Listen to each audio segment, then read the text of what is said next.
অবস্থা বুঝেছেন? অর্থনীতি কোথায়, আমাদের ফিসক্যাল স্পেস কত কমে যাচ্ছে আস্তে আস্তে। যে ট্যাক্স জিডিপি, ট্যাক্সের সাথে জিডিপি অর্থাৎ ট্যাক্স এবং প্রবৃদ্ধির যে সংখ্যা, সেখানে এখন 7% নিচে নেমে এসেছি আমরা। বাংলাদেশ এটা দক্ষিণ এশিয়াতে সবচেয়ে সর্বনিম্ন। বর্তমান ট্যাক্স জিডিপিতে বাংলাদেশ দক্ষিণ এশিয়াতে সবার নিচে, সর্বনিম্ন। এবং বিশ্বের অন্যতম প্রায় সবগুলো দেশের মধ্যে এটাও সর্বনিম্নের দিকে আছে। বিএনপি যখন ক্ষমতা ছেড়ে আসছিল 2005-06-তে ট্যাক্স জিডিপি রেশিও ছিল 10%, এবং এটা ক্রমান্বয়ে প্রবৃদ্ধির দিকে ছিল। এটা হয়তো বিএনপি অব্যাহতভাবে থাকলো, এটা হয়তো 12-13-15-তে চলে যেত।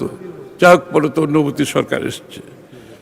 দারিদ্র্যের হার, বর্তমানে দারিদ্র্যের হার 2022-এ ছিল 17%, 18%, 23-এ ছিল 19%, 24-এ ছিল 20.5%,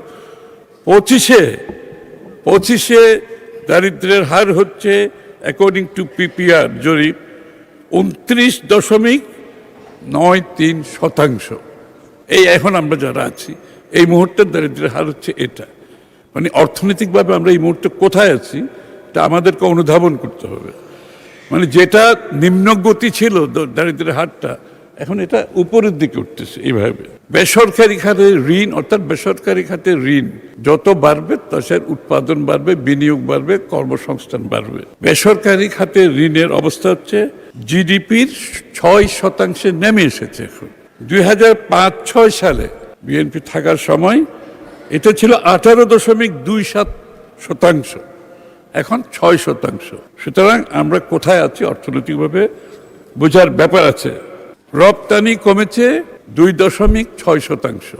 আমাদের রপ্তানি কিন্তু সবসময় প্রবৃদ্ধি ছিল, সবসময় আগাগোড়া গত 20 বছর ধরে এটা 2.6% কমে গেছে। বিএনপি যখন ক্ষমতা ছাড়ে তখন রপ্তানির প্রবৃদ্ধি ছিল 14%, এখন হচ্ছে ঋণাত্মক 2.6%। মূলধনী যন্ত্রপাতি যেগুলো আমাদের ক্যাপিটাল মেশিনারি আমরা আমদানি করি, এটার উপর বিনিয়োগ, এটার উপর কর্মসংস্থান, এটার উপর প্রবৃদ্ধি। মূলধনী যন্ত্রপাতি বর্তমানে ঋণাত্মক -14.5%। আর আমরা বিএনপির শেষ সময়ে ছিল 2004-05-এ 53% প্রবৃদ্ধি ছিল, এখন 14.5% ঋণাত্মক। এটা হচ্ছে নেগেটিভ 14%। খেলাপি ঋণ, আপনারা খেলাপি ঋণের কথা অনেক বলেছেন, আমরা বলছি, সবাই বলছে। বর্তমানে 30% অধিক। কঠিন অবস্থা। 30% অধিক যখন একটা দেশের খেলাপি ঋণ হয়, তখন অর্থনীতির গতি অলমোস্ট থেমে যাওয়ার অবস্থায় চলে আসে। Almost we are grinding to a halt অর্থনীতি। আমরা যখন 2005-এ ছিল 13%, এখন 30% পার হয়ে গেছে। খেলাপি ঋণ সবসময় থাকবে, তবে যে জায়গায় আমরা গেছি এটা এখান থেকে বেরিয়ে আসা কঠিন অবস্থা দেশের।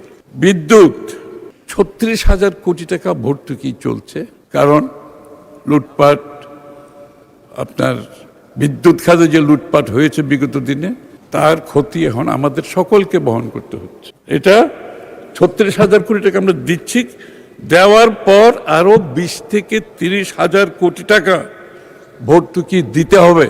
অবস্থা বুঝেছেন?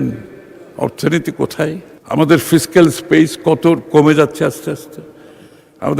আমাদের সব সংসদ সদস্যরা দাবি, এলাকাতে টাকা দিতে হবে, এলাকায় উন্নয়ন করতে হবে। একদম এই দাবি তো থাকবেই, স্বাভাবিক। আমরা জনগণকে রিপ্রেজেন্ট করি, এই দাবি তো থাকবে। কিন্তু আমি বলছি আমাদের ফিসক্যাল স্পেস কমতে কমতে কোথায় নিয়ে এসছে বিগত সরকারগুলোর দুর্নীতি এবং অব্যবস্থাপনা এবং ওয়েস্টেজের মাধ্যমে, রং পলিসি, সব কিছুর মাধ্যমে।